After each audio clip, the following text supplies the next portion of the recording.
사실 제가 교경협을 부목사 때부터 왔습니다. 처음에 교경협이 시작될 때 1996년도에 제가 충현교회에서 부목사를 할 때에 교경협이라는 것이 시작된다더라 하는 이야기를 듣고, 뭔지는 모르지만 뭔가 조금 이래 목사님들이 교단과 우리 개인의 어떤 갱신을 위하여서 사역을 시작한다는 이야기를 듣고, 제가 그때 충교 수석으로 있었었는데 몇 명 이제 친구 목사님들하고 함께 참여를 했습니다.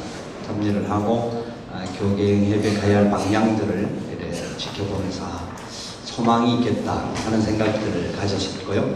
그 다음 해에 이제 제가 담임 목사로 나갔습니다. 나가서 1년이 남고 난 다음부터 그 다음부터 또 교경협에서 21세기 위원회에서부터 시작해서 교단분과위원회, 그리고 부서기, 서기, 오늘 이번 총회 때 이제 상임주무가 됐는데요. 저는 먼저 일단 간단하게 이야기를 드리는 게 좋을 것 같아서, 제가 다른 사역들도 여러 가지가 걸쳐 있는 것들이 있습니다만은, 그런데 제 사역 속에 가장 큰 우선순위는 저희 본교회겠지만, 그 다음에 우선순위를 매긴다고 한다면 이 교경협에 상당한 우선순위를 두고 있습니다. 다른 어떤 것보다 참여하기를 원하고 또 열심으로 노력하고 그렇게 생각을 하고 지금까지 왔습니다. 저는 담임 목사를 시작한 지가 지금 13년이 되고 있고, 제가 부목사 시절, 부교육자 시절, 21살 때부터 시작해서 40까지 제가 부교육자 생활을 했습니다. 아마 부교육자는 한국에서 여전도사님들 빼고는 많이 한 사람 중에 한 사람이라고 생각을 합니다. 그래서 그런 강의도 그냥 무슨 특별한 이론적이고 지식적이고 많은 것들을 나눌 것들을 배우는 것들은 여러분들이 여러 분야에서 배울 수 있는 것이 많을 것이라고 생각이 들고, 좀 더 실제적인 부분에 있어서 제가 부교육자 생활을 20년 동안 했던 여러 가지 이유는 있습니다. 10년 동안 전도사 생활을 했고 전임 사역을 10년 정도 하면서 그 사역 속에서 하나님께서 인도하셨던 그 부분들, 그리고 담임 목사가 되면서 그 부분이 얼마나 중요한 역할들을 했던가 하는 것들을 좀 생각해 볼 수가 있습니다. 그래서 오늘 1시간 반이 지금 강의 시간이 있는데, 오후에 졸리는 시간인데, 아까 이미자도 이야기했지만 좀 간단하게 좀 더 하여튼 엑기스가 있다고 하면 엑기스만 좀 나눌 수 있고, 그렇게 해서 가능하면 좀 빨리 마치도록 노력을 하겠습니다. 괜찮습니까? 네. 그건 가져와죠. 제가 이 강의안을 만들 때 우리 목사님 보고 강의안을 만들어 보라고 했습니다. 왜냐하면 담임 목사니까.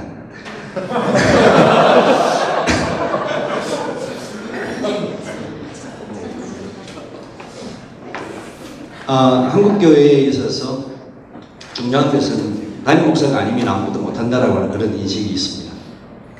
담임 목사는 무슨 일이든지 할 수 있다. 이유인즉 부목사들이 있기 때문에 시키면 되니까. 그게 어떤 면에 있어서는 우리 한국교회의 현실적인 상황인지도 모릅니다. 제가 그럼에도 불구하고 이 강연을 부목사님에게 만들어 냈던 이유 중에 한 가지는 부목사들이 심정이 어떤지를 알고 싶어서, 그리고 당신들 눈으로 볼 수 있는 부교육자의 상황이 뭔지 해서 인터넷에서 뽑아왔는데 별의별 게 하여튼 거의 대다수가 담임 목사 씹는 이야기들이 주로 하여튼 죽일 사람들은 다 담임 목사들이다 할 정도로, 저는 사실 부교육자 생활을 20년을 했기 때문에 사실 굉장히 사역에 있어서도 부교육자라는 개념보다는 교육자라고 하는, 하나님께 세우신 교육자라는 의식 속에서 어디를 가더라도 그 부분에 대한 자긍심은 있었습니다. 저는 충현교회 7년 있는 동안 담임 목사님이 3번 바뀌는 것을 본 사람이거든요. 이종ሉ 목사님 나가시고 신성종 목사님 나가시고 원로 목사님이 복귀하셔서 2년 동안 사역할 때 제가 그 2년을 모시고 선임 사역을 했기 때문에, 그 다음에 제가 우리 안양석수교회로 97년 6월 1일 날 부임하고 난 다음에 97년 6월 8일 날 김성관 목사님이 중년기에 부임을 했습니다. 그렇기 때문에 그 역사의 현장 속에서 뭐 좀 보고 느낀 것들도 있고 좀 변화되는 그런 부분들도 많이 있는데 실제로 앞에 상황들 속에서 부교육자라고 하는 의식이 아니라 하나님 앞에서 철저하게 내가 어떤 사람인가 하는 부분과 하나님 우리를 불러주심에 대한 확신들을 가지고 있다고 한다면 그것이 부교육자든 담임 목사든 저는 상관없지 않겠나는 생각을 가지고 사실 현장에 있었습니다.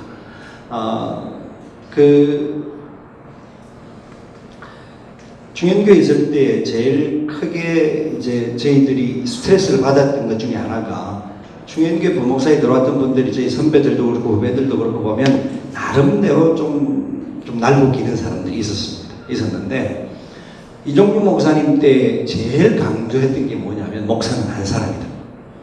그분의 철학은 목사는 한 명이다. 말이 됩니까? 저희는 처음 이해가 안 됐어요. 어떻게 목사가 안 하냐? 저희들 부목사들이 30명 있었어요. 그 당시. 치만 목사고 우리는 목사가 아니라는 거야. 그래서 화도 나기도 했고. 근데 그분의 그 이야기를 들으면서 또 성경적 배경과 우리 장로교 헌법의 원칙을 살펴보니까 그 말이 맞더라고요. 교회 안에 목사가 한 사람이더라고요. 우리 장로교의 원칙 안에서는. 그런데 결국은 목사가 한 사람이기 때문에 독재가 될 수 있을 뿐만 아니라 목사가 한 사람이기 때문에 어떤 면에 있어서는 다른 방법으로 보면 다른 면에서 보면 훨씬 더 아름다운 하모니를 이룰 수 있는 공동체도 될 수 있다는 생각을 후에 가지게 되었습니다.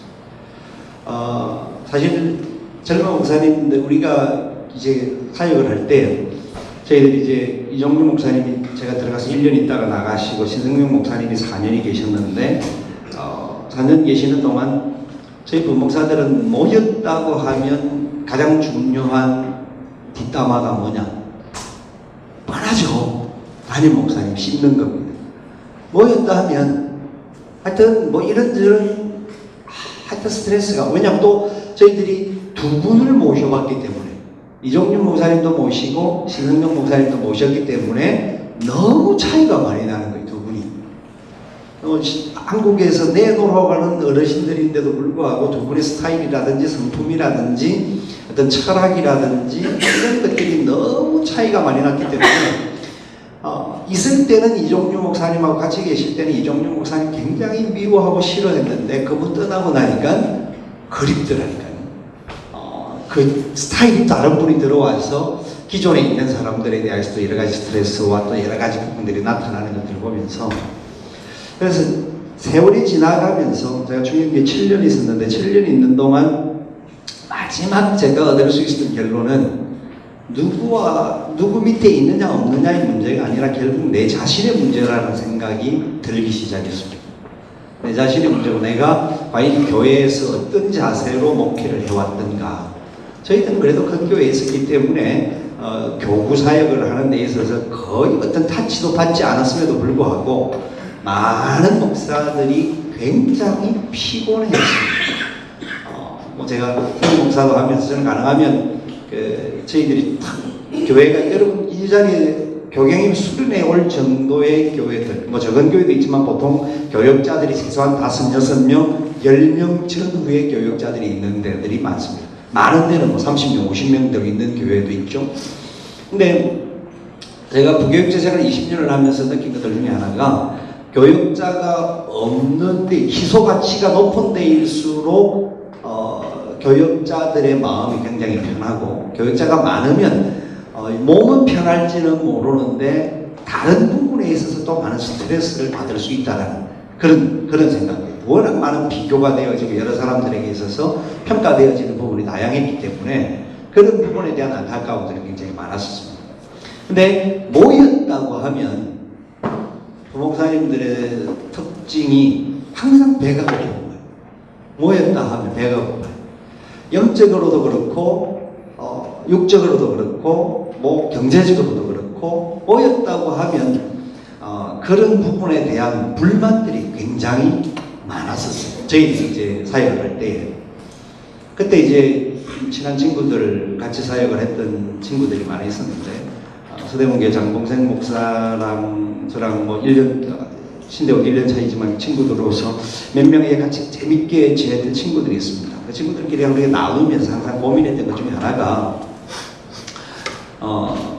부목사들이 굉장히 피곤해하고 힘들어하는데, 제가 그런 이야기를 한 적이 한 번 있었습니다. 우리 이제 모여서 회의를 하는 중에. 우리가 셀러리맨들도 아니지 않느냐. 우리가 직장에서 월급 받는 사람들이 아닌데, 교회에서 주는 사례가 적다고 불평할 거리가 될 것이며, 아니면 우리가 하는 일이 너무 많고 힘들고 어려워서 불평할 거리가 과연 될 건가. 사실 다 알고 있는 이야기 아니냐. 그런데 우리끼리니까 불평을 하기는 했어요. 서로 불평도 하기는 했지만, 생각해보니까 그 불평이 절대로 우리에게 유익으로 돌아오지 않더라는 거죠. 일을 해도 재미도 없고, 그런 부분에 있어서 또 다른 기대감, 그 기대감에 뭔가 바로 다른 진짜 발전하는 기대감이 아니라 배부르는 기대감들을 갖다가 보니까 사역이 재미가 없어지는 그런 현상들이 나타나더라고요. 그런 상황 속에서 이제 제가 그랬습니다. 일반 셀러리맨들, 우리 집사들이나 장로님들 한번 생각을 해보자. 우리 남자 성도들을 한번 생각해보자. 그 사람들이 그래도 열심히 있는 사람들은 새벽기도 다 나오지 않느냐. 열심히 있는 사람들은 교회 모임마다 다 나온다. 어떤 모임도 안 가지고 다 나오고, 직장에 가서 6시에 출근을 해가지고 저녁 9시 돼야 퇴근하는 사람들이 대기업에 있는 사람들 중에서 그런 사람들이 많다. 그런데 우리는 하나님 부름을 받아서 소명을 받고, 우리 뭐 직장에서 일반적인 소명도 우리는 알고 있음에도 불구하고, 우리가 어떤 진짜 이 사역자라고 하는 소명은 그 어떤 소명하고 다른 소명이라고 우리가 말할 수 있는데, 그런 소명을 받았다고 함에도 불구하고 우리는 피곤하다라고, 새벽 기도하기 피곤하고, 뭐 언제든지 부르면 가야 하고, 월급은 적고. 그런데 가만히 보면 실제로 목회자들이 일하는 시간이 5시부터 10시까지 일을 한다고 할지라도 중간중간에 자기들이 조절해서 쉴 수 있는 시간이 굉장히 많아요. 일 안 하면 하나도 안 하고도 하루를 지낼 수 있는 것이 교역자의 일이고, 일을 하려고 하면 죽으라고 해도 일이 끝이 없는 것이 교역자들의 일이에요. 우리가 알고 있는 일이잖아요. 그런 상황 속에서 사실 불평하던 시간들 속에서 같이 한번 좀 고민들을 한 적이 있습니다. 그래서 우리가 왜 이런 불평을 하는가 생각을 해보니까, 양 목사하고 저하고는 그런 이야기를 했어요. 우리가 빨리 강남을 떠나야 되겠다. 강남에 사니까 강남 사람이 되더라. 사실 월급은 그 당시 그래도 우리 부목사 때지만 저희들은 그래도 다른 교회 담임 목사 수준을 받았거든요. 그런데도 불구하고 강남에 사니까 그 돈이 적은 거예요. 아이들 교육시키고 여러 가지 부분에 있어 차이가 있고, 부교육자니까 교회에서 나오는, 저희들은 뭐 그래도 교회에서 워낙 큰 교회에 있었으니까 모든 것이 다 제공되어졌던 부분들이 있었기 때문에 뭐 저는 다른 그런 어려움들은 많지는 않았습니다만은, 그럼에도 불구하고 뭔가 모르는 끊임없는 불평들이 우리들을 사로잡는 모습을 볼 수가 있었습니다. 주위의 상황들에 맞춰가려고 하는 그런 부분들이 우리들이 많이 있었던 것 같았어요. 그러면서 강남을 탈출하지 않고 그 이야기를 하고 한 1년 있다가 하나님께서 서울에도 있지 못하게 하시고 안양으로 보내셨거든요. 근데 안양에 가보니까 세상에서 좋은 데가 그런 데가 없더라고요. 진짜요. 여러분들 안양을 안 오신 분들은 잘 모르지만, 진짜 안양을 제가 실제로 부교육자 할 때 안양에서 사역을 3년을 했습니다. 안양교구를 3년을 했는데, 그때는 안양 굉장히 싫었어요. 그 당시는 평촌이 만들어졌던 시간대였기 때문에 서울 강남에서 안양까지 신방 오면서 뭐라고 했더랍니까? 먼 데서 뭐 하려고 충현교회를 나오냐고. 제가 안양까지만 간 게 아니고 수원도 가고요, 평택도 가고요, 인천도 가고, 일산까지 제가 경기도 외곽 다 담당을 했거든요. 다 담당하면서 갈 때마다는 아니에요. 어떤 때는 기분 좋게 갔지만 어떤 때는 짜증나고 스트레스 나면 그런 이야기가 속에서 나오는 거예요. 평택 천안 신방을 가끔씩 간단 말이죠. 하면 이제 그런 불평을 하면서 한쪽 마음에는 그런 마음이 들리더라고요.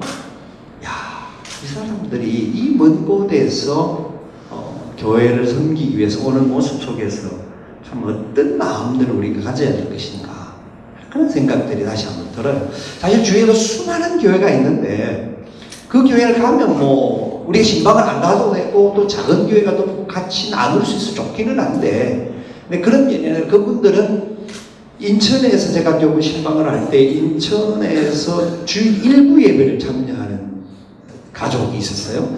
일부 예배가 7시 예배를 드리는데 그분은 일부 예배 찬양대를 해요.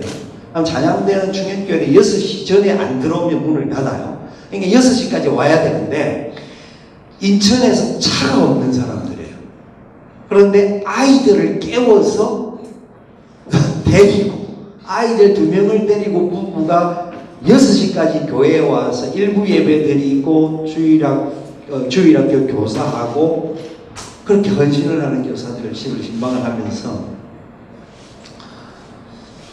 왜 이곳까지 올 것인가라는 의문 하나와, 또 하나는 진짜 나름대로 자기들이 더 많은 유익을 얻을 수 있기 때문에 올 수도 있겠다라고 하는 교회의 여러 가지 다양한 프로그램들과 아이들에 대한 교육이라든지 뭐 이런 것들이 워낙 프로그램이 잘 되어 있는 상황들이었기 때문에, 그리고 자기들이 동일한 현상을 큰 교회 안에 있음으로 인해 가지고 자기도 모르게 자기 신앙이 더 커진다라고 하는 그런 느낌들까지도 시너지 효과가 그 개인들에게는 일어날 수 있다라는 생각을 해본 적이 있습니다. 그런데 어쨌든지 간에 그 사람들만큼 우리의 저 안에 열심이 없다라는 생각, 이 이성적인 판단으로 인해 가지고 분석하고 저건 잘못되었다, 이거는 맞다, 틀렸다라고는 했지만 내 마음속에 과연 저 사람들이 가지고 있는 열정들이 과연 있는가 하는 생각들을 그 당시 신방을 하면서 느꼈던 적이 많습니다. 여기 앞에 여러분 교환들은 여러분들이 참고를 하시고 한번 읽어보시면 여러분들 심정을 아마 토했던 이야기들을 드리니까 여러 가지 부분에 있어서 생각이 뭐 동의가 되는 사람도 있을 것이고 이거는 뭐 좀 문제가 있다라고 생각이 될 수도 있을 것입니다. 인터넷에서 나와 있는 그런 교역자들의 심정들과 상황들을 좀 정리를 해봤었는데, 사실 교회 안에 목사는 한 사람이지만은 교역자로서는 부교역자가 아니라는 겁니다. 교역자는 같은 교역자, 목사는 한 사람이지만 교역자로서, 사역자로서 하나님이 세운 사람으로서는 여러분들이 지금 현재 가지고 있는 어떤 이론들이라든지 그리고 교회 상황들이라든지 이런 것들과 상관없이 하나님 앞에서 여러분들은 중요하게 쓰여지는 한 사람의 사역자들이라는 것은 명확하다고 저는 생각합니다. 거기에 대한 분명한 가치가 없다고 한다면 저는 가끔씩 교역자들 중에서 미래 보면 보따리 싸서 지금이라도 돌아갔으면 하는 사람들을 볼 때가 있습니다. 우리 교회는 지금 있는 게 아니고 여기 지금 12명 13명이 있는데 쟤들 제가 잘못 보이면 큰일 났죠. 그러니까 그건 아닌데, 과거에도 그랬고 제가 부교육자 생활 속에서 있을 때도 그랬고 진짜 저 스스로를 그때는 돌아볼 때도 제가 신대원을 졸업할 때에 서울에서 강남에서 교육전도사들을 3년을 했습니다. 서울 남부교회, 삼성동에 있는 서울 남부교회에서 했는데 지금 여교육자반에서 강의를 하고 있는 박유미 교수가 대학 1학년 때 제가 그 교회 전도사를 했어요. 그래서 제가 제자훈련을 같이 했던 친구인데 그 교회에서 뭐 여러 가지 많은 것들을 고통이 많았습니다. 교인들이 여러분 교회 안에서 교인들이 주일이 돌아오기를 기뻐하는 교회가 있는 반면 주일이 돌아오는 것을 두려워하는 교회가 있습니다. 여러분 경험해 보셨는지 모르지만 저는 몇 교회를 경험해 봤습니다. 주일이 오는 것을 기뻐하지 않는 교회, 성도들, 주일이 돌아오는 것을 기뻐하는 성도들, 분명히 교회 안에 그런 성도들이 있습니다. 제가 여기 이제 교육자 중에 있던 교회 중에 한 교회였는데 부산에 사역을 2년 동안 하는데 그 교회도 몇몇 집사님들, 장로님들이 평상시에 너무 좋아요. 너무 좋은데 주일이 돌아오는 것을 괴로워했던 그런 적들이 있는 것을 본 적이 있습니다. 이제 목사님과의, 담임 목사님의 어떤 비전이라든지 어떤 메시지라든지 여러 가지 교회 목양의 어떤 방향이라든지 뭐 이런저런 부분들의 차이들 때문에 나타날 수 있는 현상이라고 보기는 하는데요. 어쨌든지 간에 교회 공동체가 나누어질 수 있게 하는 요소에 상당히 많이 우리 교역자들이 영향력을 미치게 되는 그런 부분들을 봅니다. 여러분들이 부교역자를 하지만 지금 뭐 교역자로서 뭐 부교역자라고 하는 이름이 붙어 있는 상황이지만 이 상황 속에서 교회 안에서 지금 사역을 감당하면서 어떤 마음들이 가장 중요할 것이며 그리고 앞으로 내가 담임 목사를 하면 어떻게 할 것인가 하는 부분들은 계속되는 숙제 중에 한 가지입니다. 계속되는 숙제 중에 하나인데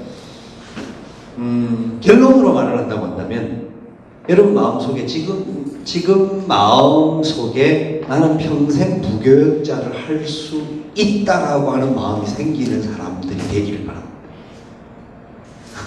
아멘을 아무도 안 해도 되는데요. 아멘하면 혹시 담임 목사 못할까 싶어서. 근데 그 마음을 가지고 있어야 담임 목사를 해도 잘합니다. 무슨 말인지 제가 말을 지금 설명을 제대로 못하기는 했으면 이해해 주시고 하여튼 이해가 되기를 바라고요.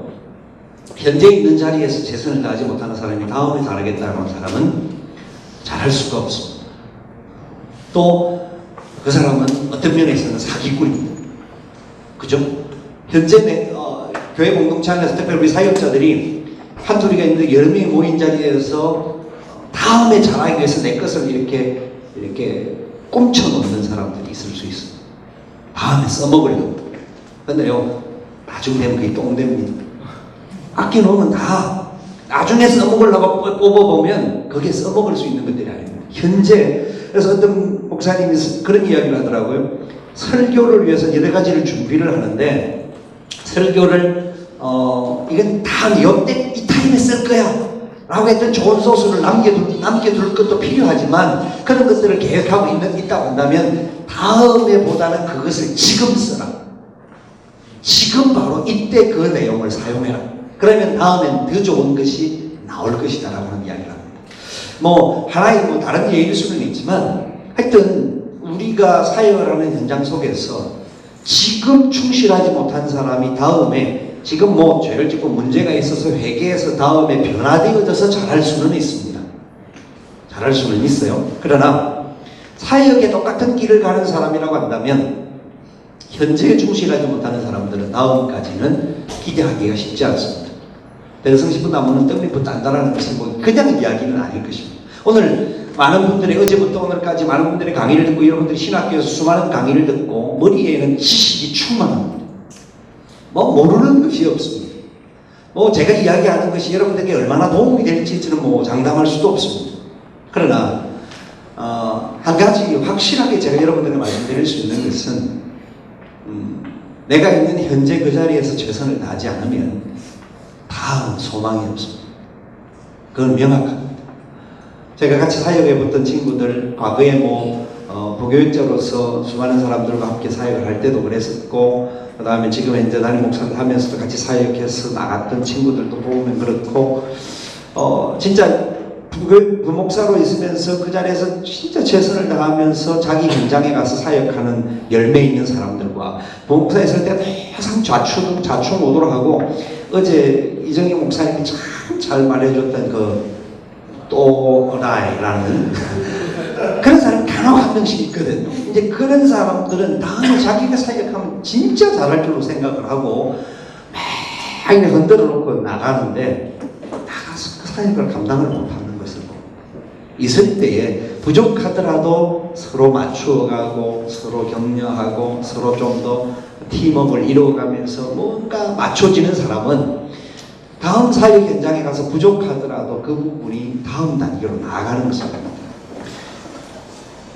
어떤 친구가 찾아와서 그런 이야기를 합니다. 자기는 개척을 하면 한 3년, 5년 안에 최소한 100명 아니면 300명, 500명 될 줄을 생각을 했는데 3년, 5년이 지났는데도 20, 30년을 벗어나지 못한다고 이야기를 합니다. 그 이유인지 그 사람 마음속에 저희들이 그런 이야기를 하는 이유가 있습니다. 자기가 있을 때, 부교육자로 있을 때에 행했던 행위들을 스스로가 알기 때문에 자기가 그때 제대로 하지 못했던 것들이 지금 현재 있는 동력자들하고도 팀워크를 나가 있어도 저희들은 담임 목사로 나간 사람들이 제가 부목사 담임으로 부임하고 난 다음에 지금 3사람이 나갔는데 기존 있다가 기존 교회로 부임한 친구들하고는 지금도 아주 우리는 형제의 교회로서 잘 교제를 하고 있는 부목사들도 자기들끼리 너무너무 죽고 못 살고 하는 그런 관계로서 좋은 정보들을 나누는 것들을 보거든요. 있을 때 잘못했다고 한다면 나가서 무슨 요청을 하면 그 사람들이 전해주겠습니까? 그럴 수 없거든요. 그러니까 기본적인 것, 가장 우리 신학교에서 촌신의 교훈이 5가지죠. 그죠? 맨 마지막이 뭐죠? 네? 전도자죠. 그 다음 제일 첫 번째는 신자가 되는. 그 다음에 뭐죠?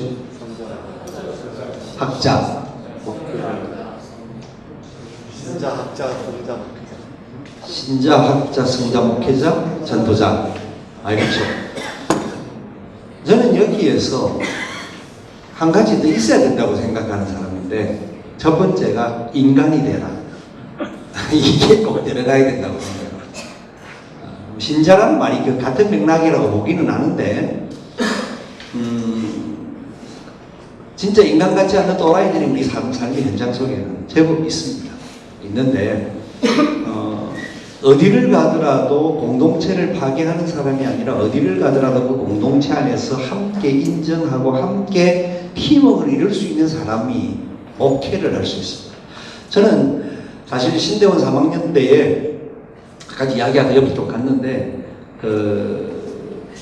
신학을 계속해야 될 것인가라는 딜레마가 있었습니다. 왜냐하면 제 스스로를 돌아볼 때 저는 일은 지금도 외향적으로 일은 열심히 하고 어디에 가서도 그렇게 하는데 제 개인적으로는 사람들하고 부딪히는 것을 별로 좋아하지 않습니다. 친한 사람 아니고는 목회자로서의 자질이 안 맞는 거예요. 영적인 달란트가. 일을 가지고 만나면 제가 어디를 이게 좀 희한해요. 이게 만들어지더라고요. 그래서 어디를 가도 일할 때는 하여튼 그 중심부에 있어서 일은 하는데 개인적으로 깊은 관계를 맺는다는 게 굉장히 부담스러워요. 처음 보는 사람하고 굉장히 낯을 가리는 경우가 많고 안 그렇게 생겼고 사람들이 볼 때 그렇게 인정을 안 해요. 어느 모임에서든 앞장서서 일을 하니까.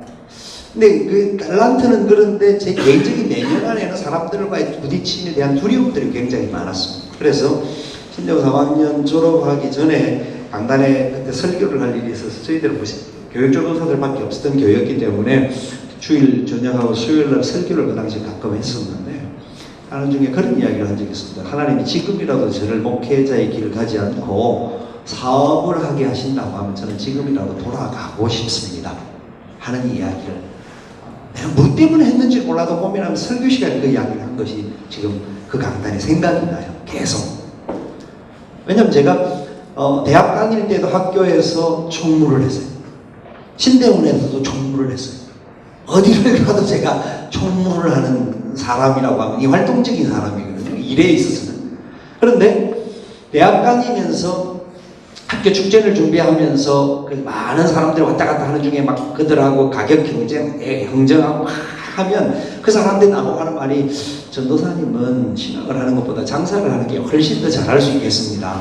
그런 이야기를 했던 사람이기 때문에 뭐 그 생각이 들어서 그런지 몰라도 아니 다른 한면으로서 진짜 내가 목회자로서 사람의 마음을 편하게 해주고 사람을 하나님 앞으로 이끌 사람인데 사람하고 만나고 부딪히는 것이 별로 그냥 의무를 가지고는 만나지만 이게 막 너무너무 즐겁고 기쁨이 아닌 상황에서 그 일을 한다라는 것이 이게 너무나 큰 부담이었던 거죠. 그래서 하나님 저는 만인 제사장의 기본적인 원리도 알고 꼭 목사만이 사역을 하는 사람이라는 것을 그것을 그렇지 않다고 생각하기 때문에 목사가 아니라도 사역은 할 수 있을 테니까 하나님 할 수만 있으면 지금이라도 신학교 졸업하기 바로 한 달 전이니까 지금이라도 보따리 싸가면 그런 마음을 갖고 있습니다 했는데 다른 응답을 안 주시더라고요. 무슨 말씀을 해주셨으면 했을 텐데 하나님이 다른 응답을 안 주시길래 그냥 가라나 보다 감사합니다 하고 이제 지금까지 달려오고 있죠. 다른 응답에서 그 당시에 또 굉장히 충격이 있었을 겁니다. 왜냐하면 저는 신학을 그때까지도 10년을 했기 때문에 신학을 7년을 한 것이 아니라 10년을 했던 사람이었거든요.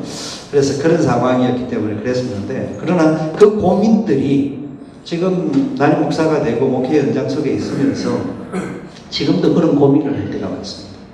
지금도 아니라고 하면 그런 말은 지금 못하고 있습니다만 그런 고민들을 합니다.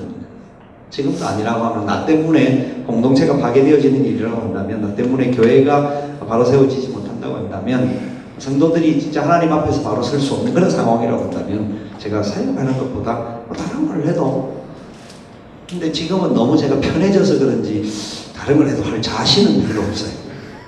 여기 이제 열정이 식어진 제 자신의 모습을 보면서 느끼는 안타까움이긴 한데요. 그러나 그런 부분들이 많습니다. 그렇기 때문에 여러분, 거기 나와 있는 내용들 중에서 여러분들이 사역자로서 교육 전도사는 단순히 그냥 교육을 스쳐 지나가는, 그래서 뭐 주일학교 해보고 초등부 해보고 중등부 해보고 청년부 하고 그 다음에 내가 담임 목사 한다라는 스쳐 지나가는 과정으로 생각해서는 안 됩니다. 지금 있는 그 사역의 자리가 여러분에게 담임 목사가 사실 다 담당을 해야 될 목양이었는데, 교회 규모가 크짐으로 말하면 여러분들에게 담임 목사의 역량을 맡겨준 거거든요. 그러니까 그 현장 속에서 그 교회의 공동체의 목회의 방향과 철학들과 아울러서 그들에게 하나님의 말씀을 제대로 심겨주고 그들의 영혼이 잘 자라갈 수 있도록 하는 분명한 사명들을 여러분들에게 하나님께서 맡겨주신 거죠. 담임 목사가 위임을 함으로 말미암아. 그래서 부교육자가 그 자리에서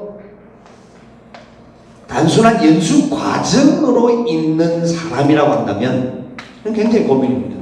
무슨 문제냐면, 여러분들이 지금 분명히 실습 과정일 수도 있습니다. 완성되어 있는 사람들이 아니죠. 신학적이라든지 그 다음에 철학적이든지 그 다음에 어떤 경험론적이라든지 목회의 어떤 경륜이라든지 신학교에서 공부를 하고 나온 사람이 목회 현장에 들어온다고 해서 목회가 되는 건 아닙니다. 제가 느낀 감정이 그거였어요. 그런데 그럼에도 불구하고 지금 실습 과정은 아니라는 겁니다. 지금이 바로 목회하는 것이고 목회하는 것이지만 완성된 그림은 아닙니다. 그런데 중요한 것은 완전한 사람 아니고 제대로 100% 어떤 큰 열매를 맺는 사람은 아닐지라도 제일 큰 고민이 뭐냐면요,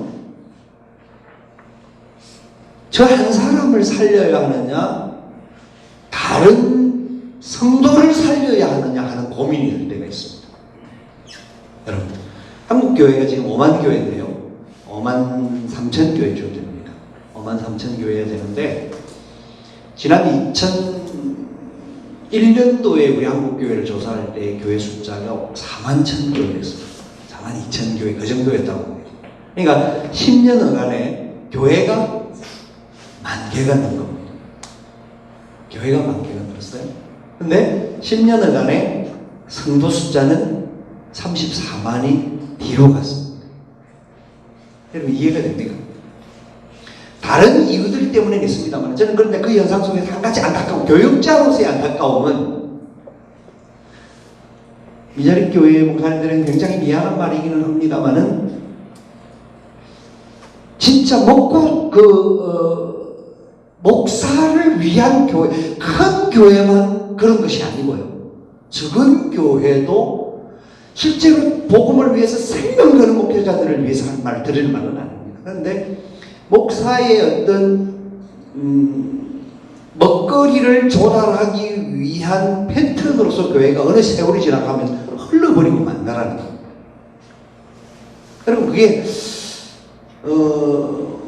지금 여러분들 아마 목회 현장에서 개척을 한다고 한다면 아마 한 3, 4년, 한 5년 정도 하면 금방 100명, 200명, 300명 만들 수 있는 사람들이 분명히 있을 것입니다. 근데 현실이 그렇지 않더라는 거죠. 현실이 실제 현실이. 근데 사람이 많아진다고 해서 저는 성공한 목회라고 보지는 않습니다. 교회가 커진다고 해서 성공한 목회라고 말하지는 않습니다. 근데 진짜 건강한 교회를 만들기 위해서 제 2년 선배로서 저하고 아주 친한 절친한 친구 목사님 한 분 계신데 그분은 교회 이름을 작은 교회라고 이름을 붙였습니다. 개척을 한 지 15년이 됐습니다. 지금도 교회 숫자, 교인들은 많지 않습니다. 근데 그분은 목회의 방향을 공동체 목회를 지향하는 그런 준비를 하고 지금까지 개척하기 전까지 계속 준비를 했고 기도했고 그 다음에 개척을 해서 그건 20년 가까이 되네요. 그런데 그래서 두레마을과 같은 그런 마을을 세우기를 원하셔서 서북 경남 지역에서 지금 목회를 하고 있는데요. 굉장히 행복하면서 목회하고 있습니다. 경제적으로는 굉장히 어려워요. 경제적으로는 큰교회 목사들이 받는 사례, 큰교회 부목사들이 받는 사례보다 훨씬 받을 것도 없고 사모님이 돈을 벌지 않으면 먹고 살기가 어렵지만 굉장히 해피하면서 목회를 하는 그런 목사님이었습니다. 그런데 대다수의 많은 저를 포함해서 대다수의 많은 목사들이 사례도 어느 정도 이상 받고 먹고 살기도 해서 배에 기름만 뚝뚝 지고 이름에도 불구하고 현재에 대해서 만족하거나 감사하지 못하면서 목회를 하는 사람들도 많이 있는 것을 저 자신을 포함해서 주위에서 볼 때가 있습니다. 여러분, 부교육자는 진짜 우리의 사역 자체가 부교육자가 아니라 목회자로 하나님 불러주셨기 때문에 그 불러주신 그 자리에서 영혼을 세우는 사람들, 영혼을 사랑하는 열정이 없다고 한다면 지금이라도 보따리 사는 게 훨씬 좋습니다. 어제 이정근 목사님도 그런 이야기를 했죠. 여러분, 오늘 우리 목사님이 노라고 대답할 수 있어야 한다. 굉장히 여러분 은혜를 받았죠. 담임 목사님 말할 때도 노라고 할 수 있으면 근데 못하잖아요. 근데 노라고 할 수 있는 것은 괜찮습니다. 괜찮는데 대다수의 사역자들이 어제 그분도 이정희 목사님도 말했지만 장례가 났는데 가야 되지 않느냐. 목사님 월요일인데요. 이런 사역자들이요. 그 전화에 나온 사람만 아니라 어제 우리끼리 모여서 또 이야기를 하니까 어떤 전도사님이 이거는 목사님이 전화를 했다고 합니다. 이런 일이 있는데 어떻게 할까요? 이렇게 물어보니까 목사님 월요일 날은 사역 안 하는 날입니다. 이런 사역자들이 현장에 실제로 있다는 거죠. 그렇죠. 쉴 때는 쉬어야 되지만 진짜 어떤 단순한 일을 위하여서가 아니라 어떤 영혼과 관계된 일이라고 한다고 하면 우리에게는 월화수목금토가 따로 없는 사람들이라는 우리는 알고 있는데도 불구하고 그런 부분들이 우리를 사로잡고 있을 때가 많단 말이죠. 그래서 가장 중요한 우리 부교육자들이 가져야 할 필수적인 요소들은 지금 이 시대 속에서 우리가 무엇을 성공이라고 하는 부분에 초점을 맞추는, 세상에서 말하고자 하는 성공이 아니고요. 그 성공이 아니라 하나님 앞에서 성공이 뭔지에 대한 고민들을 좀 더 진지하게 해야 된다고 봅니다. 여러분, 어떤 목사님들에게 큰 교회 부목사들 중에서 주로 그랬습니다. 저희 자신들도 포함해서 옛날에 그랬는데요. 한 200명쯤 되는 교회가 있다.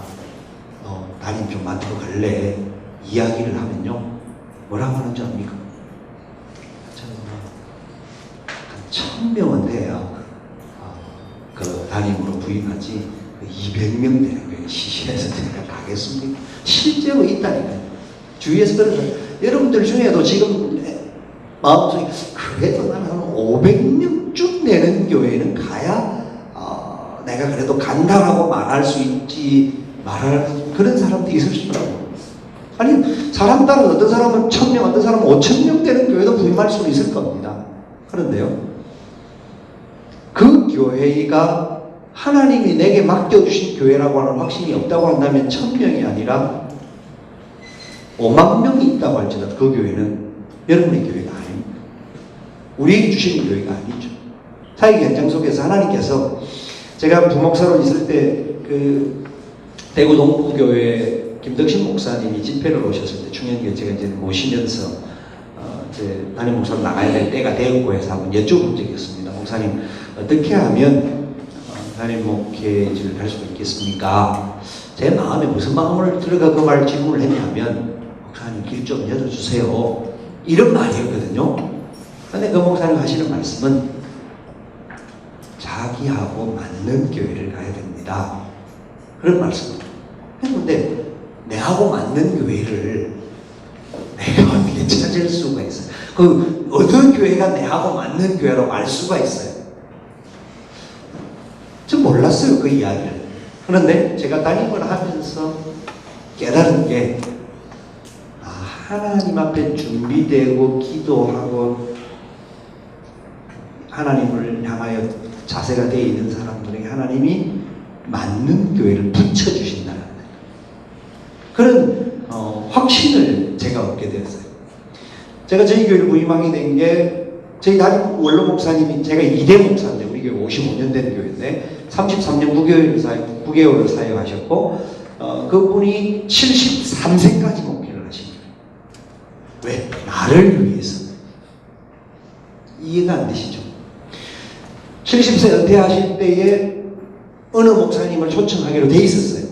돼 있었는데 나중에 알고 보니까 다락방하고 관계가 돼 있어서 그분을 어느 장로님이 가서 확인을 해보니까 그렇게 돼서 자르고 담임 목사를 구하려고 3년 동안 노력을 했는데 안 구해졌어요. 그래서 73세까지 목회하셨고, 제가 부임함으로 이제 은퇴하셨어요. 원로로 넘어가셨는데, 그 시간에 때가 맞춰지지 않았으면 아마 저도 갈 수가 없었을 것이고, 그 전에 제가 그 교회를 부임을 했다고 했으면 제 자신이 준비도 안 됐기 때문에 감당을 하고 못했을 거예요. 제가 원로 목사님, 충현기 김창희 목사님을 복귀하고 난 다음에 그분을 2년 동안 모시는 과정 속에서 보고 듣고 느낀 것들이 있었기 때문에 원로 목사님하고 목회를 모시고 지금 13년 동안 목회를 하고 있는데, 여러 가지 부분에 있어서 많은 도움을 얻었던 것이 있습니다. 그러니까 현재 내가 있는 자리에서 묵묵하게 최선을 다해서 일을 할 때에 그런 부분들이 목회 현장 속에서 연결되어지는 것들을 너무나 깊이 있게 느낄 수가 있었습니다. 여러분, 실제로 오늘 우리가 좀 진지하게 고민해야 될 것은, 우리 한국교회가 굉장히 할 일이 많은 교회입니다. 매년 목사가 10,000명 정도가 배출되는 나라가 우리나라입니다. 10,000명. 작년에 CBS하고 인터뷰를 하는데 그 조사 자료를 보니까 그런 이야기가 나오더라고요. 근데 신학생들은 너무나 많이 나오는데 목양지가 없습니다. 지금 통합 측에서 1년에 목사가 1,100명 정도가 나온다고 합니다. 통합 측도. 이게 장신대학하고 지방 영남대학, 영남신학교 이렇게 해서 나오는 걸 다 합치면 1,100명이 되는데, 그 중에 3분의 2는 사역지를 구할 수가 없다고 그래요. 우리 합동 측은 1년에 몇 명이 졸업을 합니까? 강도사 55분에 시험 친 사람이 한 1,000명 쳤나요? 850? 시험 친 사람, 합격한 사람 몇 명이고 시험 친 사람 몇 사람이죠? 780, 한 800명 정도. 그 다음에 합격된 사람 한 600명 정도. 그 정도죠. 그러니까 매년 우리도 한 600명의 목사들이 배출되는 교단이라는 거죠. 매년 제하 700명의 목사들이 배출되어지는데 700명의 사람들이 목양지가 있는 사람이 있는 반면에 없는 사람도 지금 굉장히 많단 말이죠. 그런데 저는 그 부분에 대해서는 걱정은 하지 말아야 된다고 생각을 하고, 신학교에서 진짜, 그리고 개인들이 목회자로서 제대로 훈련되어지고 제대로 준비되어져 있다고 한다면 어디를 가도 일할 때가 있다고 생각합니다. 왜냐하면 우리 한국에 지금 예수 안 믿는 사람이 10중 8구가 예수를 안 믿습니다. 아시잖아요. 남자들 중에서는 10명 중에 9명이 예수님을 안 믿고요. 여자들 중에서는 10명 중에 8명이 예수도 안 믿을 뿐만 아니라 교회를 안 다닙니다. 그러니까 아직까지 우리나라 안에 복음을 받아들여야 할 사람들이 너무나 많습니다. 그런데 그 루트를 찾기가 어렵죠.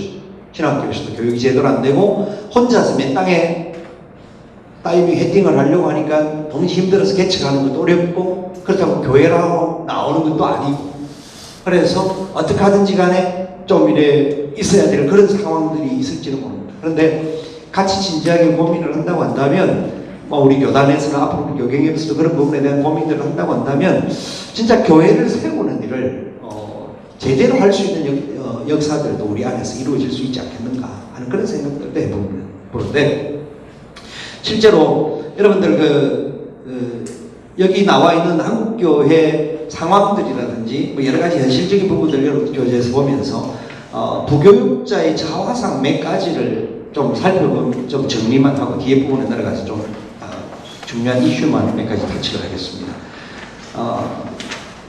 나 정말 목사 맞아요? 독립장 아닌 장무비서 이래 돼 있죠.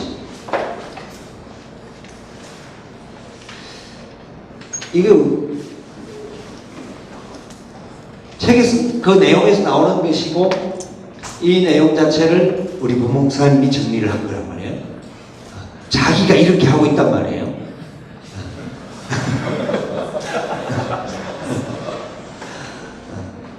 실제로 근데 이게 과연 맞느냐 안 맞느냐는 문제가 아니라 현실이거든요. 맞느냐 안 맞느냐의 문제는 나중 문제라고 생각합니다, 저는. 근데 현실이 이건데, 실제로 교회 안에서 저는 옛날 교역자 시절과 지금 교역자들하고는 다르다고 생각을 해요. 하지만 어제 이제 이정경 목사님도 가난했던 그 시절이 지금 굉장한 힘이 된다라고 하는 그 원리가 가장 전 성경적인 원리라고 봅니다.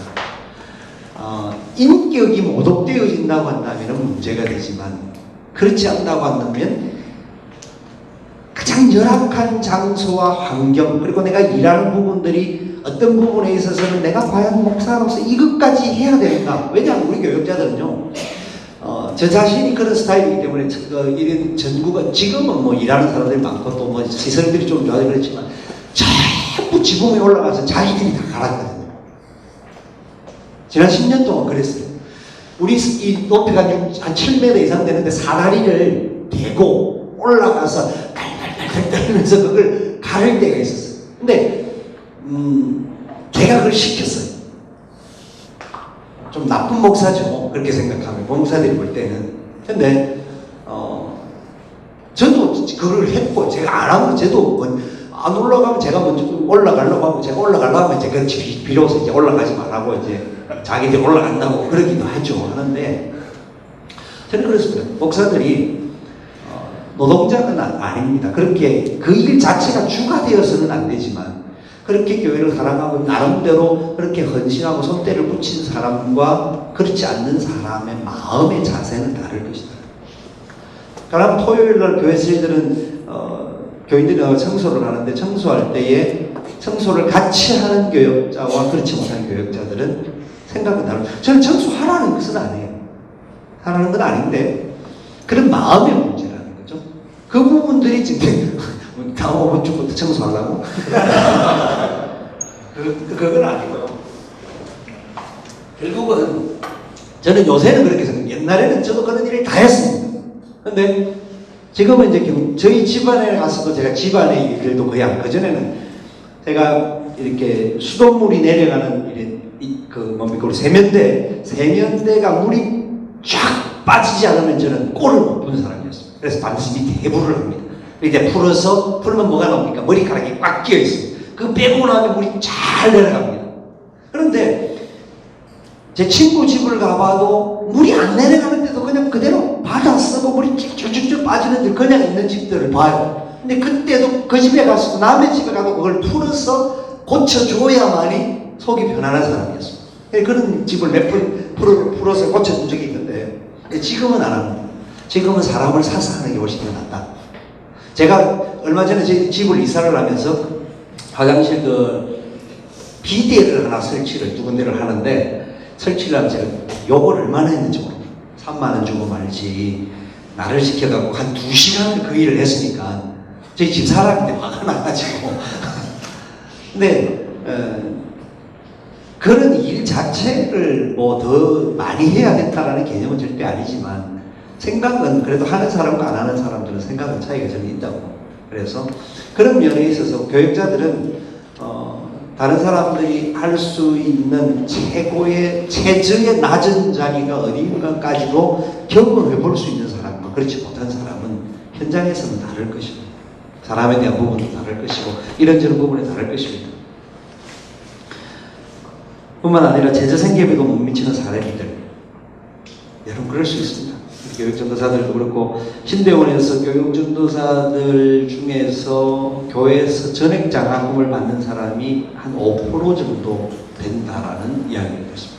100만 원 정도 장학금을 받는 사람들이 한 50% 되나요? 50% 안 되나요?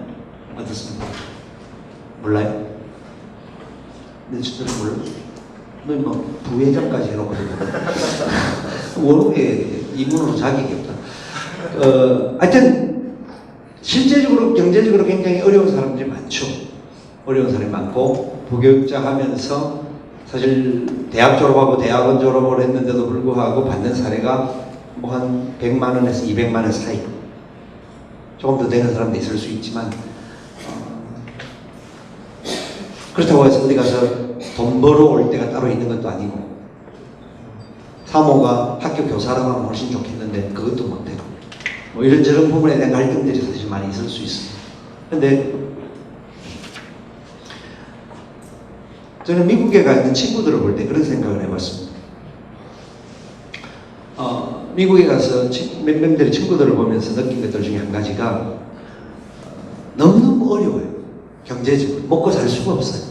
그러니까 투잡을 가지지 않으면 안 돼요. 교회에서 나오는 사례가 없으니까. 사모님들이 반드시 일을 하더라고요. 그런데 10년이 지나가도 변화가 없어요. 20년이 가도 아이들 키운 것 빼고는 똑같은 수준. 교회도 마찬가지고 자기 삶도 마찬가지더라고요. 다는 아닌데, 제 친구 중에 한 사람이 샌디에고에서 목회를 하는데, 우리 신대원에 같이 공부하고 같은 반에서 공부했던 친구인데, 지금 저하고 똑같은 해에 샌디에고 교회에 부임을 했습니다. 30명 되는 교회에 부임했는데 그 교회에 1년에 두세 명의 목사가 바뀌었던 교회였습니다. 부임을 해서 교회 사례가 나오지는 않겠죠. 그럼에도 불구하고 사모님이 일하지 않고 두 사람 다 목회 현장에 매달렸습니다. 30명의 성도를 향해서 매달렸는데 교인들이 뭐라고 컴플레인을 하느냐면, 사모님 일도 안 하고 어떻게 신방을 다닐 수가 있느냐, 어떻게 사모님이 돈을 벌어야 우리가 부담이 안 되지, 그게 현실이라는 거죠. 그런데도 그분들은 일하지 않고 똑같이 목회 현장에서 계속 자리를 지키면서 교인들을 돌아보고 양육하고 목사님의 말씀 증거하면서 매주일마다 한 가정씩 집으로 초청해서 식사 교제하면서 나누고 하니까 2년이 지나고 나니까 목사님, 우리 목사님이구나 그러더라고요. 2년이 지나고 나서부터 사람들이 전도를 하기 시작하더라고요. 왜냐하면 그 전까지는 계속해서 목사들이 왔다가 문제가 되면 6개월 만에 나가고 3개월 만에 나가고, 긴 사람이 1년 있다가 나가고 했는데 2년이 지나도 안 나가고 목회를 우리하고 같이 하는 걸 보면서 이 목사님 우리 교회 목사님이구나 하면서 그 교회가 13년이 된 지금 1000명이 넘었습니다. 숫자의 문제는 아니고 굉장히 건강한 교회로 가정교회와 제자훈련을 혼합해서 목회를 하고 있는데 참 목회를 잘하고 있습니다.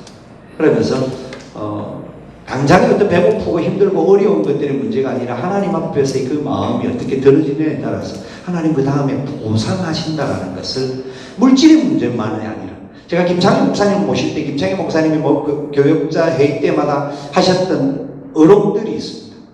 과거에 그 이북에 있어서 고생하셨던 거 쭉 하면서 목사들이 어떻게 돼야 될 것이냐, 교회는 어떻게 돌봐야 될 것이냐 하는 그런 이야기들을 굉장히 많이 해주셨는데, 그분이 하셨던 이야기 중에 한 가지가 자기는 평생 돈을 따라가 보지는 않았다.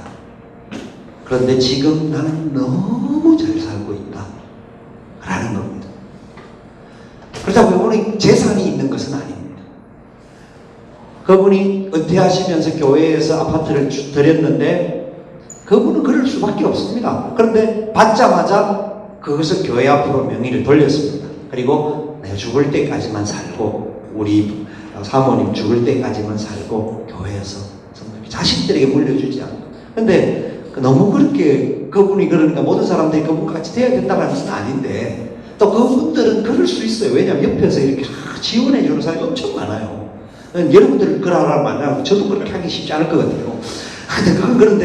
그런데 그분이 하시는 그 정신, 하나님 앞에서 지금 그분을 배고프고 힘들 때 지금 그 아드님이 개판을 넘는 이유 중에 하나가 너무 옛날에 고생을 많이 시켜서 그래요. 지금 문제가 교회가 된 이유가 그거는 뭐 그런 문제는 생겼지만 그런데 그분의 상황에서는 그럴 수밖에 없었던 현실 속에서 한 번도 부끄러워하지 않고 하나님 바라보고 하나님께 세워주시는 대한 확신을 가지고 걸어왔기 때문에 지금 노후의 삶에도 지금까지는 그렇게 잘 살아왔지만 노후의 삶도 걱정하지 않고 살 수 있도록 하나님께서 먹여주신다라고 하는 믿음의 고백이라고 이야기를 하시더라고요. 저는 그 부분에 대한 확신은 분명히 있습니다.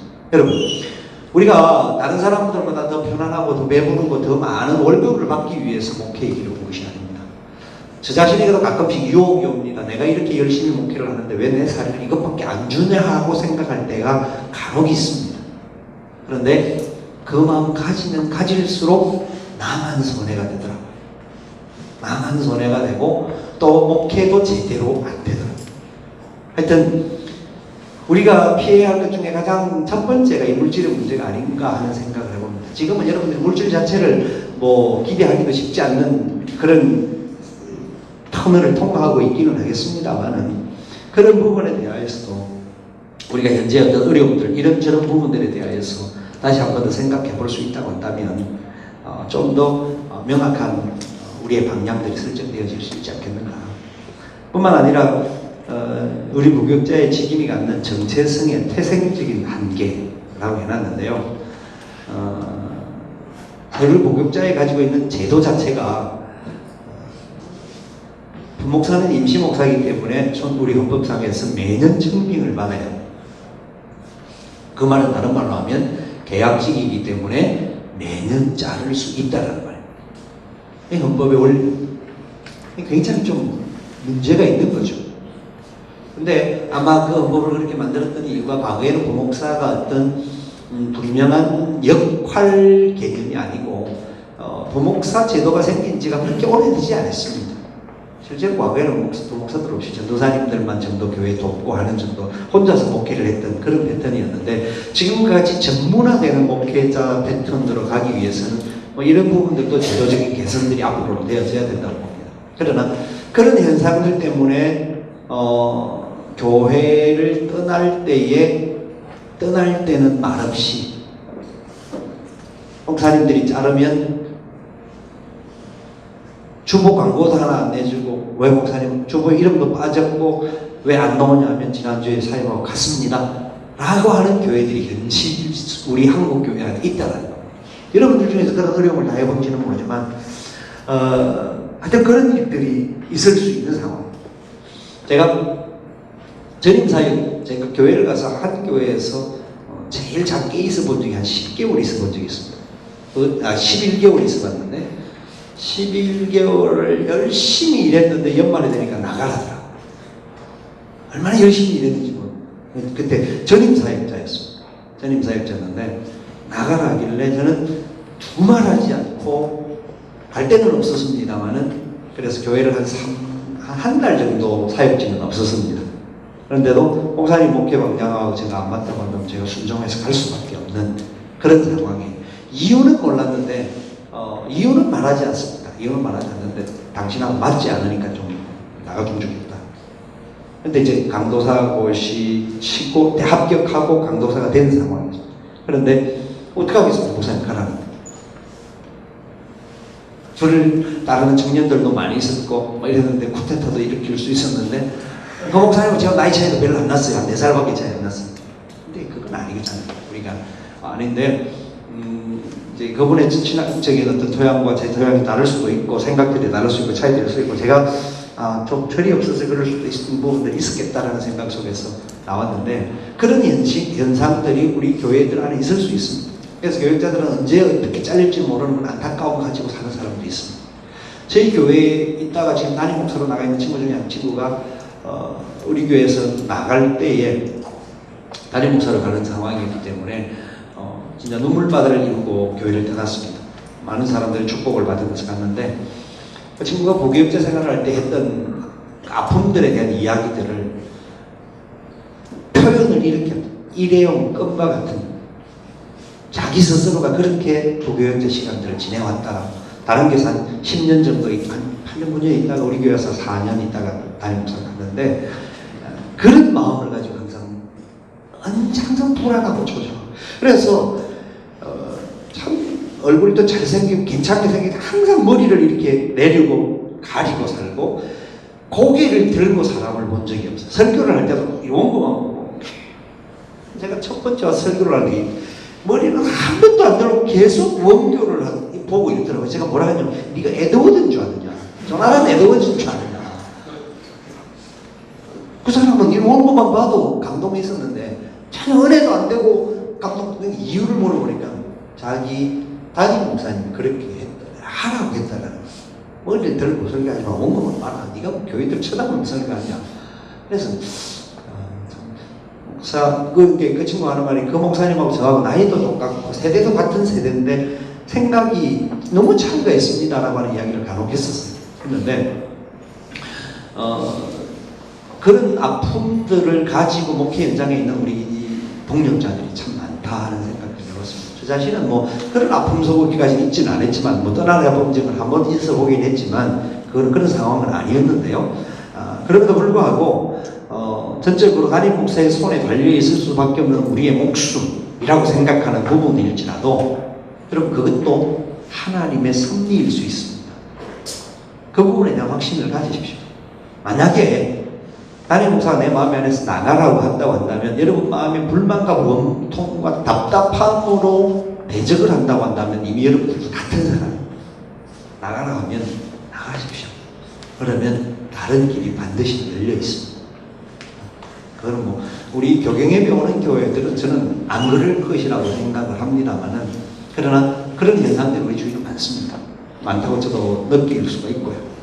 그런 부분에 대해서 사실 뭐 여러 가지 부분에 있어서 그런 현상들이 일어날 수 있는 것인데 그러나 우리 자신들이 어떻게 해야 될 것이냐는 고민들이 있습니다. 뿐만 아니라 그 가스분들 중에 부교육자의 여교육자 제가 우리 부목사들이 항상 하는 이야기가 있어요. 우리 목사님들이 하는 이야기가 자네들은 장교다.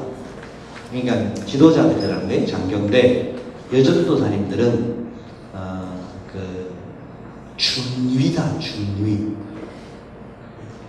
준위가 어떤 체질인지 군대 가시는 분들 아시지 않습니까? 장교들이 준위를 함부로 하지 않습니다. 왜냐하면 그분들의 경험이 20년 이상의 경험을 가진, 최소한 10년 이상의 경험을 가진 사람들이고. 근데 목사들은 사실 목사가 되기는 했지만 목회 경험이라든지 목회의 어떤 원리들은 굉장히 일천하다. 그런데 내가 왜 그걸 그렇게 뼈저리게 느끼냐면 제가 중현교회를 갔을 때 중현교회 여전도사님들은 다 20년 이상의 베테랑들이에요. 이종주 목사님이 오셔서 부목사님들이 그 당시에 10년, 20년 있었던 부목사님들이 있었어요. 이분들을 쳐내는데 어떤 사람들을 이용했냐면 제일 싱싱한 젊은 목사들. 뽑기를 이종주 목사님은 33대, 34. 이 사람들만 뽑았어요. 많으면 35까지. 머리 잘 돌아가고, 총 얇고 하여튼 막 빠릿빠릿하고, 파워 있는. 그래서 저희들이 부목사로 들어갈 때에 면접을 봤는데, 면접을 10명 앞에서 면접을 봤습니다. 10명 앞에서 면접을 보면서 마지막에 처음에 설교부터 시작해서 마지막에 신학적인 것까지 해서 1시간을 개인 면접을 봤는데, 면접 보고 나오면서 저는 아이고, 이게 못 오겠구나. 내 같은 실력으로는 못 오겠구나 하고 그렇게 나왔던 철렁거리는 부분이 있었는데 그분이 그렇게 철저하게 원하는 사람을 뽑았어요. 사람 보는 대단한 사람이. 그랬는데 문제는 부목사님이 너무 똑똑하다 보니까 20년 된 베테랑 게 어머니 이상 되는 전도사님들도 좀 우습게 취급하는 경향들이 생기더라고요. 우리끼리 또 힘이 또 세력이 뭉쳐지다 보니까. 그래서 그런 부분들 속에서 또 왜냐하면 여전도사님 중에서 워낙 김창희 목사님이 여전도사님을 중심으로 목회를 하셨어요. 목사들이 조금 힘이 없었어요. 그 전에 나이 많은 목사님들은. 그러다 보니까 또 그런 반응의 역사가 있기는 했습니다만은 진짜 또라이 같은 여전도사들도 몇 명 있기는 했었어요. 진짜. 그래서 별난 목사들 중에서 하여튼 쳐낸 사람들이 제법 있는데 지나면서 느낀 것은 처음에는 그런 것이 통쾌하기도 하고 이랬었는데 지나면서 느낀 게 그분들이 조금 문제가 있을 수 있지만 좋은 역량들 가지고 있는 좋은 경험들이 우리 젊은 목회자들에게는 굉장한 도움이 될 수 있는 사람들입니다. 풍성한 자원들을 가지고 있습니다. 한 교회에서 10년, 20년 있는다라는 것은 그분들이 실력이 있든 없든 떠나서 존경받아야 할 부분들이거든요. 예, 그런 것들, 왜냐하면 사실 여전도사님들이 받는 사례를 해봐야 뭐 얼마나, 사실 그런데도 불구하고 혼자 사시는 분도 있고 가족이 있는 분들도 계시지만, 근데 그거보다 꿋꿋하게 목회 현장에 있을 때 여러분 다른 목사님들이 여전도사님들을 잘 도와줘야 돼요.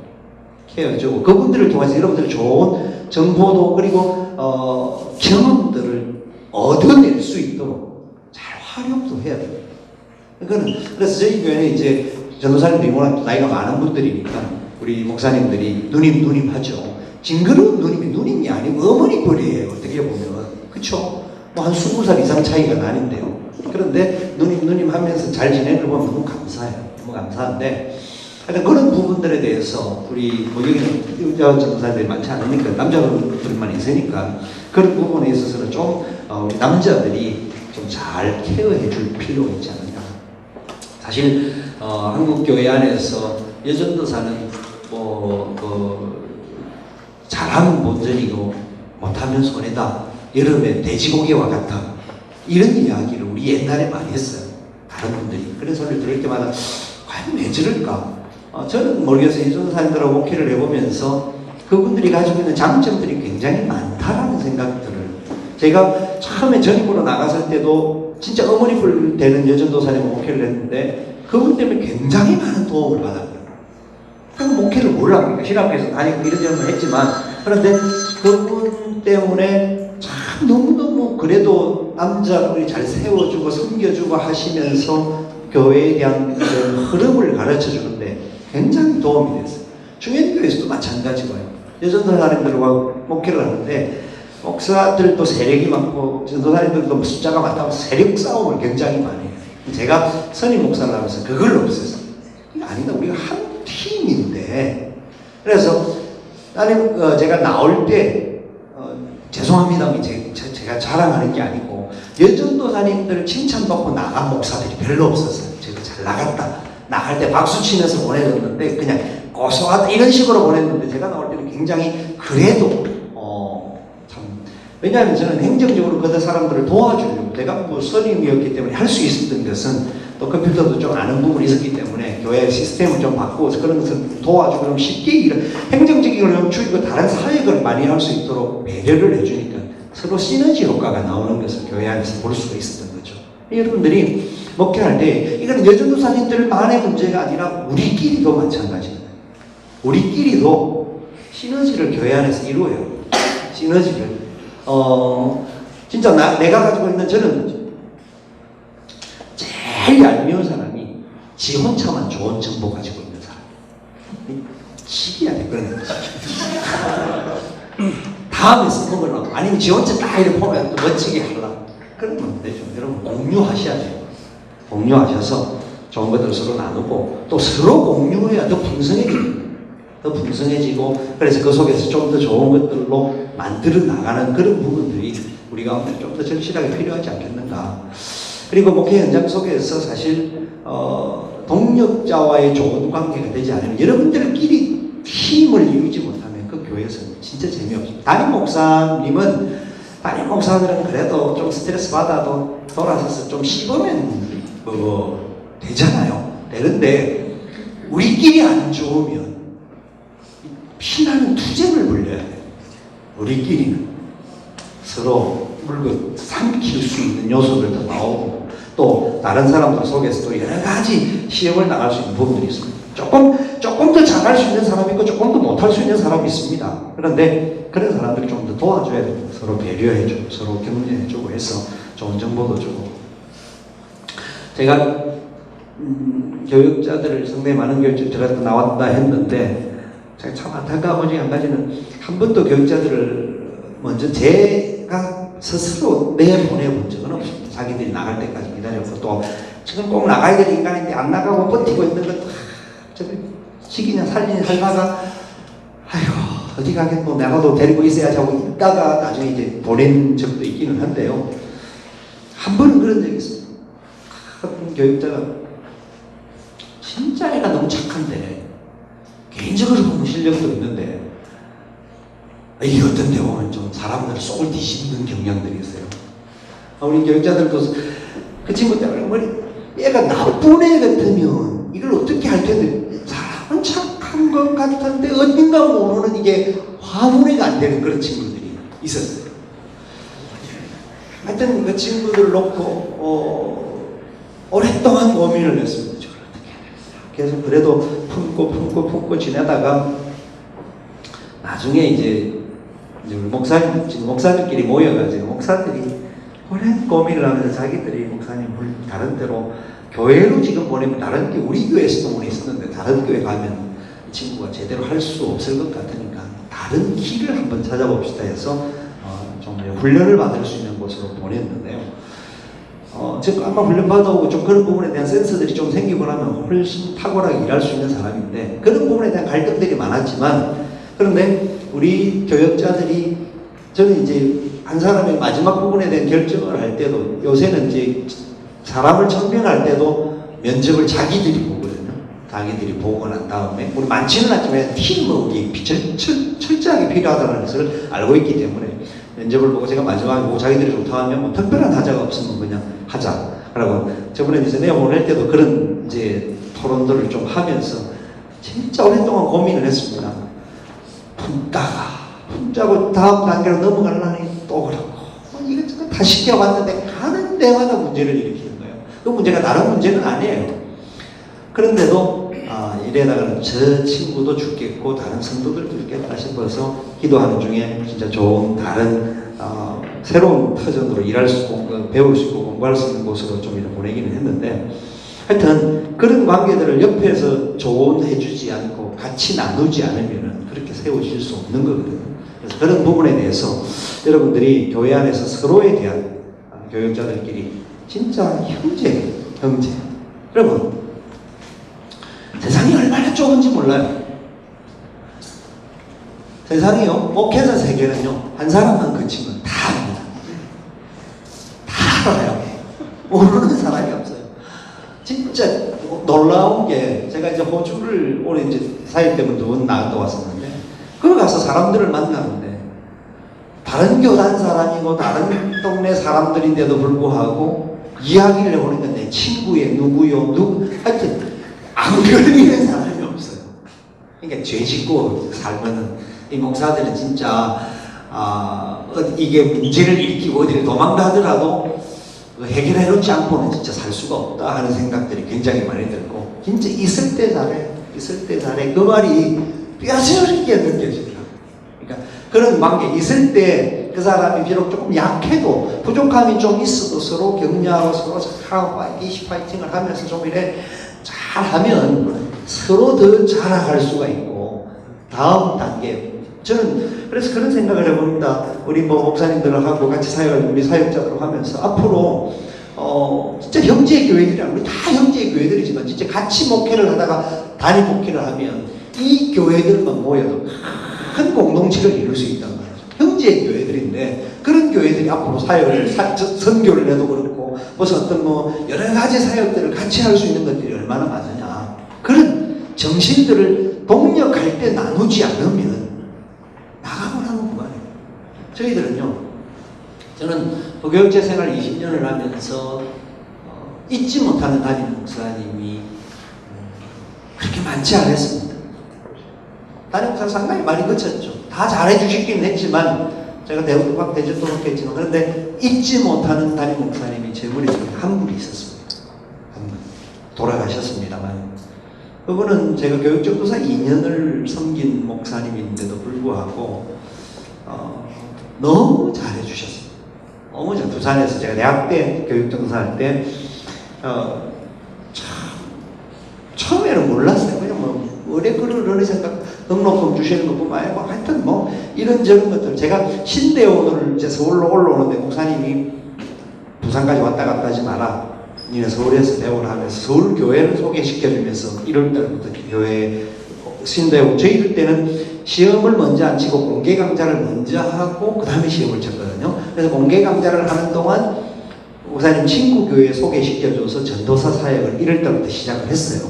했는데 목사님이 내가 있었던 교회에서는 드랍을 시키지 않고 따르지 않고 그냥 서울에 공부하러 갔다라 해놓고 비유화만 놓고 그러고 나서 그 다음에 1월 말 2월 달에 시험을 쳤어요. 2월 달에 시험을 치고 합격 발표를 2월 초에 했는데 그때 등록금을 주시고 교회를 이름을 뺐어요. 그런 분이 사실 없죠. 저도 그렇게 하기는 이게 쉽지 않다고 생각을 해요. 너무 그분을 생각하면 너무 하여튼 많은 은혜와 그 도전들 그래 제가 서울에 올라오는데 신대원 올라가는데 그 목사님이 좀 연세도 많으시고 우리 아버지 뻘 되시는 분인데 저보고 그런 이야기를 해요. 김전도사 서울 올라가거든 좋은 책 있으면 좀 소개해줘. 내가 우리 전도사님들 보고 그렇게 부탁을 할 수 있을까? 우리는 뭐 워낙 또 내가 찾아보기 쉬운 그런 장소에 있기는 하기는 하지만 그렇게 말하기는 쉽지 않은 상황이었을 텐데 그런 이야기를 하시더라고요. 그래서 그때는 몰랐어요. 그래 올라와서 저는 제 마음속에 그냥 뭐 너무 좋은 분이라서 그렇겠지라는 정도만 했지 좀 소개해드린 적도 없고 집도 사가 보내드린 적도 없고 제가 살기도 바빴으니까 그런 느낌을 했는데 잊혀지지 않는 그런 목사님이셨어요. 여러분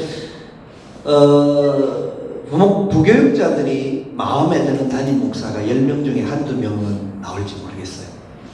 근데요 담임 목사들이 마음에 드는 부교육자는요 100명 중에 한두 명 나올 거 몰라요. 여러분들은 다 마음에 드는 사람들이 지금 모르겠지만 실제로는 마음에 들기 때문에 다 좋기 때문에가 아니라 지나왔던 과거의 아픔들과 경험들이 있고 그런 부분들 때문에 조금만 더 참아주면 훨씬 더 잘할 수 있겠구나 하는 마음들 때문에 여러분들을 붙들고 있을 수도 있어요. 아니 잘하기 때문에도 맞을 거예요. 맞겠지만 그러나 그렇지 않는 부분들도 분명히 있어요.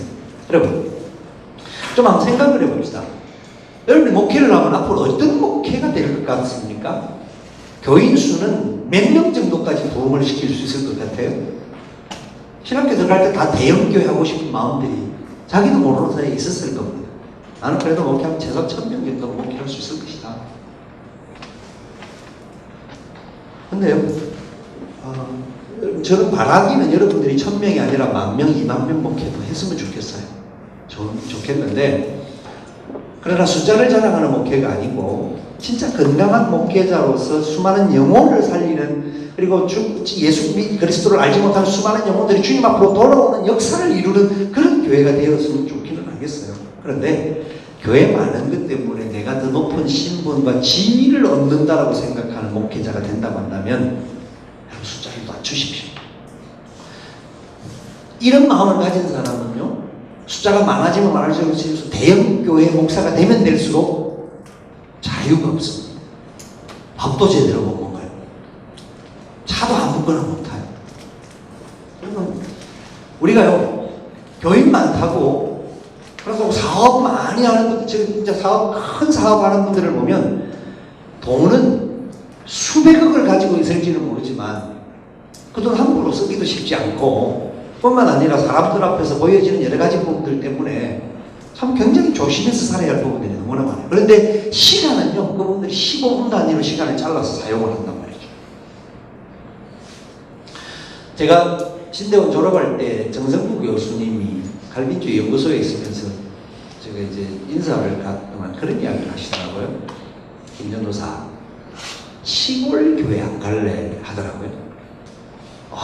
나를 어떻게 보고 이러시나 싶어서 이제 뻔히 쳐다보고 있었는데 시골 교회 가면 한 교회는 한 20-30명 된다. 네가 가서 3년만 있다가 오면 이탈나십니다.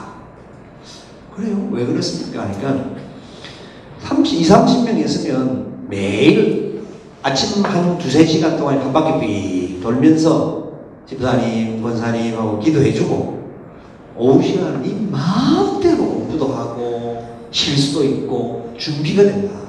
그래서 자기가 그랬었다는 거예요. 3년 동안 자기가 유학 가기 전에 그렇게 준비를 했대요. 시골 교회 가서 목회자로서 공부만 하는 것이 아니라 목회도 하면서 남는 시간 가지고 훨씬 자기 발전을 위해서 많이 노력을 했던 그런 경험을 이야기를 해주시면서 앞으로를 위해서 더 많은 실력을 쌓아야 할 부분들을 도전을 주시더라고요. 여러분, 교회 커지고 사람 많아지면요, 그 일도 못하고 나이가 조금 더 들고 이렇게 우리가 진짜 앞에서 일하다가 보면요, 진짜 부르는 데는 많은데 나를 위하여서 투자하고 발전할 수 있는 자리가 사실 많이 없어요. 지금은요, 뭘 하고 싶고 좀 개인적인 시간을 갖고 싶고 뭘 하고 싶어 해도 걸리는 게 많아가지고 할 수 없는 일들이 너무 많아요. 여러분, 지금 현재 어떤 아쉬움이 있고 답답함이 있는 것은 오히려 다음에 더 많이 채우기 위한 과정이라는 것을 서로가 좀 격려하면서 목회를 하면 좋겠어요. 열정적인 기도, 그다음에 성경적인 설교, 그다음에 지속적인 훈련 프로그램을 말하고 있습니다. 이 이야기를 들으면서 저는 목사는요, 안주하려고 하지 말고 끊임없이 변화되어야 된다고 생각합니다. 교회도요, 어느 정도 수준이 되면 안주하기 쉽습니다. 그때마다 확 뒤집을 수 있으면 뒤집어 놓아야 됩니다. 근데 이 뒤집는 것은 쉽지가 않습니다. 이게 한 가지만 말씀을 드리면 이겁니다. 이렇게 뒤집어서는 안 됩니다. 부임을 해갔는데 선임 앞에 전임 목사님이 계셨는데 원로 목사님이시다. 특별히 원로 목사님이다 하면 뒤집는 것은 천천히 해야 돼요. 뒤집으면 안 돼요. 그냥 가야 돼요. 어느 정도까지는. 가다 보면 자연히 밭이 갈아져서 뒤집어질 때가 와요. 그런데 어느 정도 이상의 탄력을 받아가는 수준이 되어지면 사람이 어느 정도 수준 이상이 되어지면 좀 안주하고 싶습니다. 이 정도까지 가만히 있어도 이제 성장도 하고 내가 가만히 있어도 어느 정도 올라갈 수 있는데, 근데 그때 패러다임도 바꾸셔야 되고, 그때 더 도전을 받아서 훈련할 수 있는 그런 프로그램들도 내가 세울 수 있는 것이 있다고 받아들여가지고 교인들에게 끊임없이 변화를 줘야 돼요. 장로교의 원칙이, 칼빈의 원칙이. 제가 10월 31일 날 위임식을 했어요. 10월 30일 날. 종교교육 기념일 날 위임식을 한 사람입니다. 그래서 제가 위임식을 할 때, 인사문을 할 때 그 말을 했습니다. 개혁교회는 날마다 개혁되어야 한다고. 그 인사를 하면서 하나님 앞에서 나 자신을 개인적으로 개혁시킬 뿐만 아니라 교회를 날마다 개혁시키고 성도들을 날마다 개혁시킬 수 있도록 그렇게 사역을 하도록 노력하겠습니다. 위에서 기도해 주시기 바랍니다. 그런 인사를 드린 적이 있습니다. 여러분, 하여튼 담임 목사들이 보는 입장에서 여러분들이 마음에 안 들 때도 있고, 또 여러분들이 담임 목사님 생각할 때 너무너무 답답할 때도 있습니다. 그런데요, 그분들이 다 영양가라고 생각하십시오. 나를 위한 밑거름이라고 생각하시고, 그리고 현재 나를 무교역자로 사용하고 교역자로 세워주신 하나님 앞에 감사할 뿐만 아니라 그 교회에서 목회할 수 있도록 그래도 눈 감고 봐주고 계신 목사님들 앞에 감사하십시오. 감사하십시오. 우리 목사님, 우리 교역자도 그랬어요. 근데 진짜 그런 감사가 있어야 목회가 재미가 있습니다. 그래서 뒤에 부분에 제목만 이야기를 하면 예배에 성공하는 자가 되라고 하는 이야기는요, 한 가지만 이것만 마칩시다. 진짜 목사들이 우리가 예배 성공, 예배의 어떤 변화 이야기를 하는데, 담임 목사 설교가 은혜가 안 되면 그날부터 사표를 쓸 준비를 하십시오. 무슨 말인가 하셔야 됩니다. 담임 목사님 설교가 여러분에게 제일 좋은 설교가 돼야 됩니다.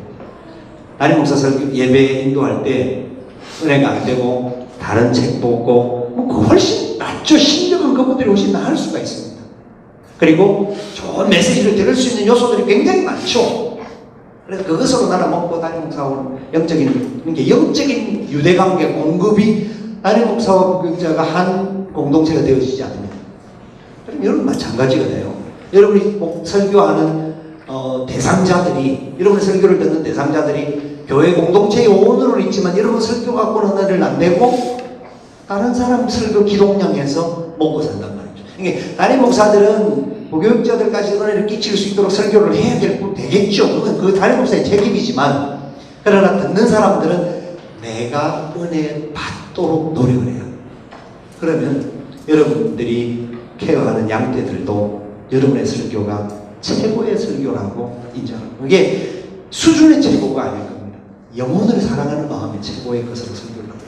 저는 지금 현직 노회장으로 사역을 하고 있는데, 노회 위임식에 가서 꼭 당부하는 이야기가 한 가지 있습니다. 여러분의 목사가 최고의 목사라고 받아주십시오. 여러분의 목사님이 최고의 설교가라고 받아주십시오. 여러분의 목사의 그 심정을 여러분들이 이해하십시오. 왜냐하면요, 그렇지 않으면 성도들이 은혜를 받을 수가 없습니다. 그리고 다른 수많은 목회자들의 설교가 탁월하고 뛰어나지만 그 양떼를 위해서 기도하는 목회자는 그분밖에 없단 말이에요. 그러니까 그분의 설교가 최고의 설교잖아요. 여러분들은, 저도 마찬가지고 여러분들도 마찬가지고, 우리의 설교가 최고가 되기 위해서 우리의 양떼들을 위한 우리의 기도가, 다른 사람들은 뭐 부모들은 기도하고 또 관계되는 사람은 기도해 줄 줄 모르지만 그들을 위해서 기도하는 사람은 저와 여러분들이잖아요. 그러니까 우리가 최고의 것들을 줄 수밖에 없는 사람들이잖아요.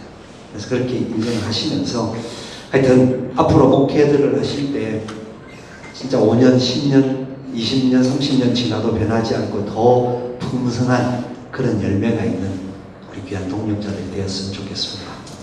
대단히 감사합니다. 같이 한번 시간, 우리 자신들을 점검해 보면서 한번 묵상하는 시간을 가졌으면 좋겠습니다. 강의의 주제 초점을 맞추지 마시고 여러분 스스로 현재까지 달려왔던 길들을 한번 돌아보면서 앞으로 내가 가야 할 길들이 뭔지, 어떤 것들을 위해서 내가 지금 달려가고 있는지를 고민하시면서 우리가 좀 더 서로에게 힘이 되고 격려가 되고 축복이 되는 그런 사람들이 되게 해달라고 잠시 묵상